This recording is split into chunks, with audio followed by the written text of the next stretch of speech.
So one of my absolute favorite things about Download has been sort of the subculture of people that like dance music at a metal festival.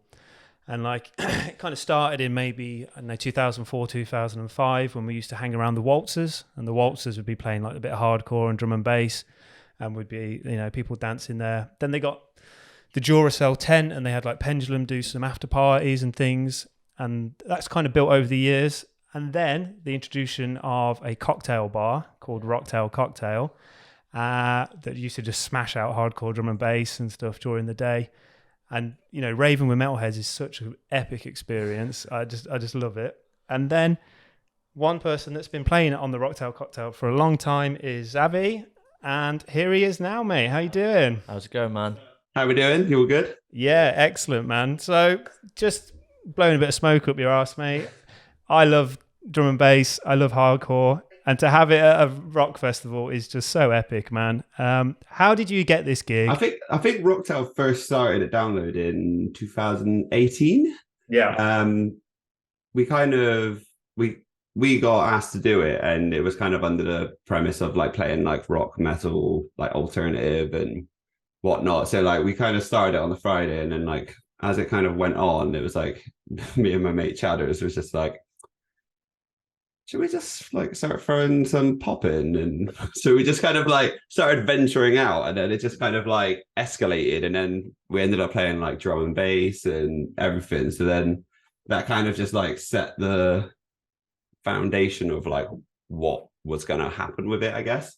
And then over the years it's just gotten more ridiculous year in, year out. I think the pilot was kind of the turning point of like how stupid the cocktail bar could go.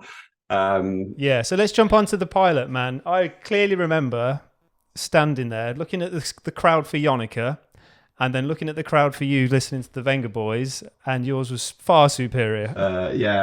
Pilot was a very special time. So that was so I DJ like by myself as Xavi, but then I have a duo called Hang the DJs, which is me and my partner Tasman Taylor. And with that, it was kind of an outlet for us to just like play stupid things. Like we just made like some awful mashups of like Nickelback and like Crazy Frog, and it was kind of just like our outlet just to have like fun with. And that was the first gig we had together at the pilot, and it just went down like beautifully. So yeah, we kind of stuck on that route.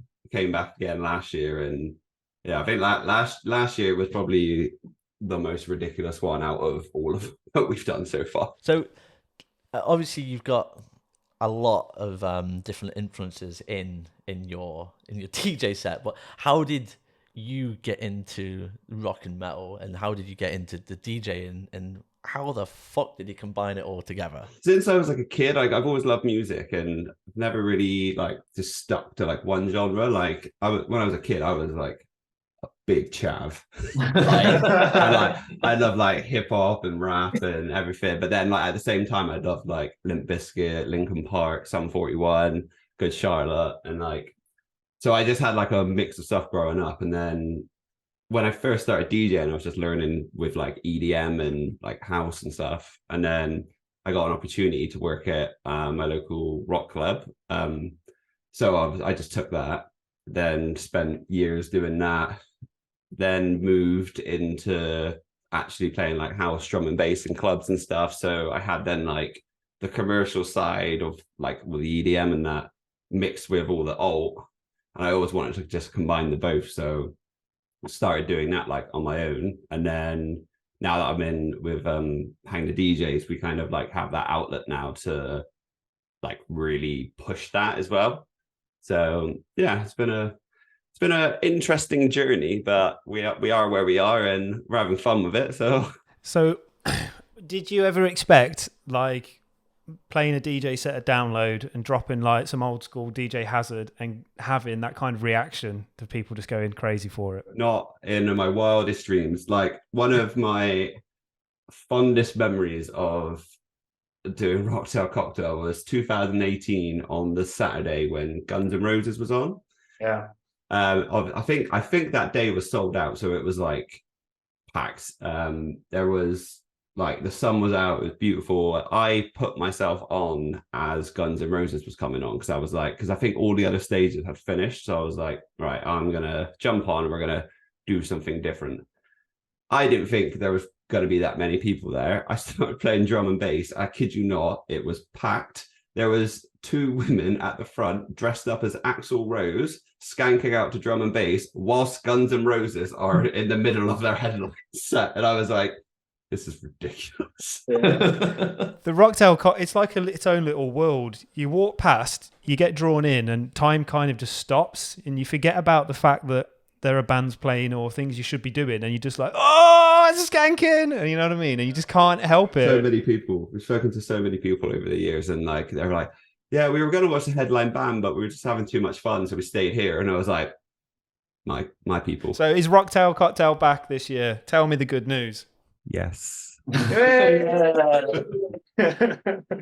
I'm not sure how much detail I can go into about it, but what I can say is it's had a very nice upgrade. It's a cocktail bar and other things now. Okay. Wow. What can you tell us then about this year? What I can say is we have definitely put a bit more time into like picking a very good lineup for each day. We're trying to grow it from obviously the success it's had in the last couple of years and just trying to keep that momentum going. And we just want to offer something different to your usual kind of like alternative DJ set at a festival. We've like spread it out so that it's not just full pace like drum and bass all day, but it's just a good range of like your bangers, your pop, your cheese, your EDM, your drum and bass, hardcore. Like it's just, yeah. I describe it to everyone as the palate cleanser on site. So say maybe you've had like 3 or 4 hours of listening to doom metal and you're just like, I need to freshen up. I go Rocktail Cocktail, get a nice drink served properly, and just, you know, it's like the palate cleanser and we can go again to the next band.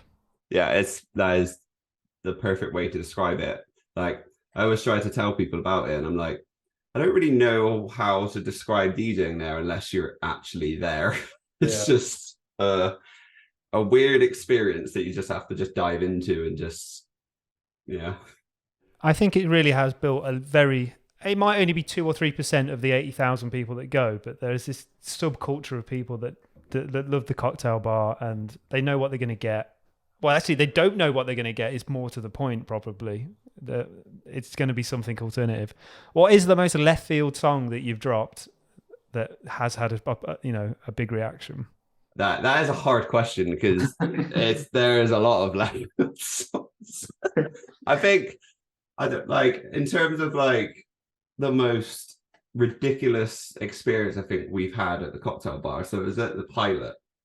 And obviously, when was the pilot? It was like 2021. Yeah, it was like June or so. So obviously, we hadn't played out to people for ages, and we had our mashup of Mariah Carey, "All I Want for Christmas," and Eskimo Callboy, "Hyper Hyper." So we were just like, well, we've missed Christmas and everything, so let's just play it out. So we played it, and I kid you not, you could not have timed it at like any better opportunity. We just kind of saw people in the crowd being like, Santa. We were like, what? We looked over and we could see there's a guy dressed up as Santa just wandering through the crowd. So we were just like, grab him. They've literally, you just saw about like 30 people just sprint off, grab him, pull him back. And then there was just like a circle pit with this Santa in the middle. And we were like, how has this happened? Like, it was just... But the best thing about it is it happens every 30 minutes. It's not like once in the day. Every 30 minutes, something sporadic like that happens in that area. Yeah, we've definitely tried this year with like the lineup and stuff. We're going to like try and like spice it up a bit throughout the day and that as well. Because it was kind of more last year. It was like more towards the like later end of the days where they would get a bit more stupid. So we're going to like try and control it in a way where it's like balanced throughout the day. So we will see you at Download this year. This is like I don't know, it's be about the 4th or 5th time you're doing the Rocktail there. I'm sure it's going to get bigger and better, and hopefully a few more people will come check it out after the back of this. Yeah, catch me drinking a pina colada on the front row, man. Just fucking jamming. Yeah, man. Come in with an open mind. quite simply, if you have an open mind and you like having fun, you'll be fine. There we go. Fucking perfectly put there. Yeah. And like I said, if you've never experienced Rocktail Cocktail, make sure you make it down there this summer. It is an experience in itself. So cheers, man. Thank you for your time. No worries. Thanks for having me. We'll see you there. Cheers.